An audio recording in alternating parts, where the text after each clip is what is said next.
In 1959, deep in the icy wilderness of the Ural Mountains in Soviet Russia, 9 experienced hikers embarked on a journey they would never return from.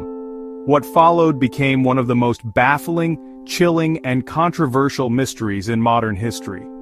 This is the story of the Dyatlov Pass Incident, a case filled with strange injuries, missing tongues, glowing orbs, government secrecy, and theories ranging from avalanche to alien abduction.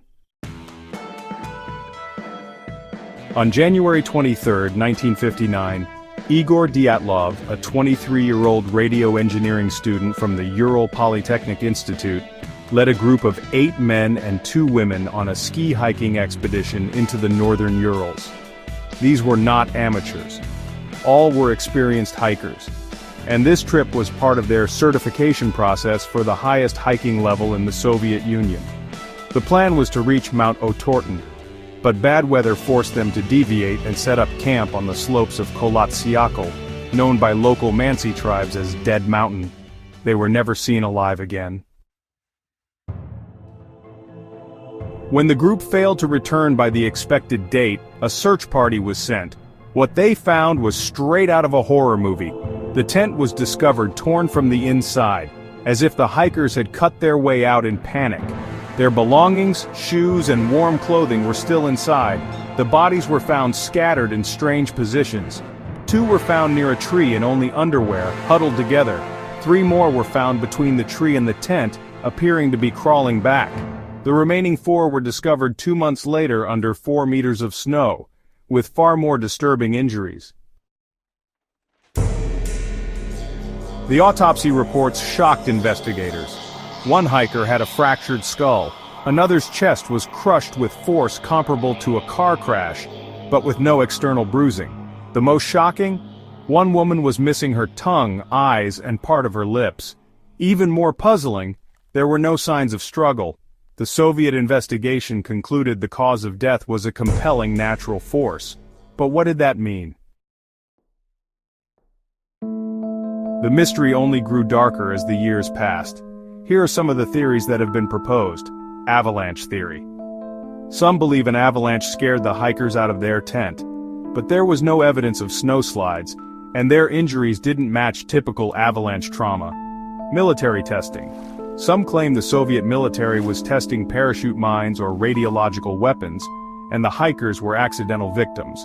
Radioactive traces were found on their clothing. UFOs and aliens locals reported strange glowing orbs in the sky on the night of the incident. Could extraterrestrial forces be involved? Infrasound theory.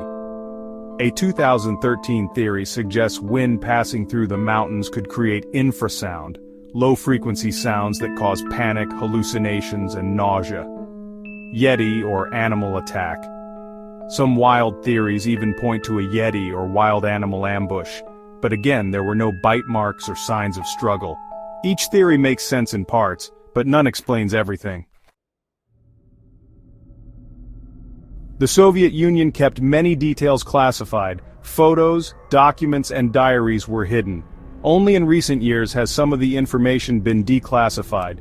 In 2019, the Russian government reopened the investigation. In 2020, they concluded that an avalanche was to blame. But critics still argue the slope wasn't steep enough, and the injuries didn't match. Even today, the case is a chilling example of how nature, secrecy, and the unknown can intertwine. The Dyatlov Pass Incident remains one of the most haunting unsolved mysteries of the 20th century. 9 skilled hikers lost their lives under bizarre circumstances. The truth may be buried beneath the snow, or buried by those who know more than they say. What do you think really happened that night on Dead Mountain? If this story gave you chills, make sure to like, comment your theory, and subscribe for more real-life mysteries. New tales coming every week. Don't miss the next one.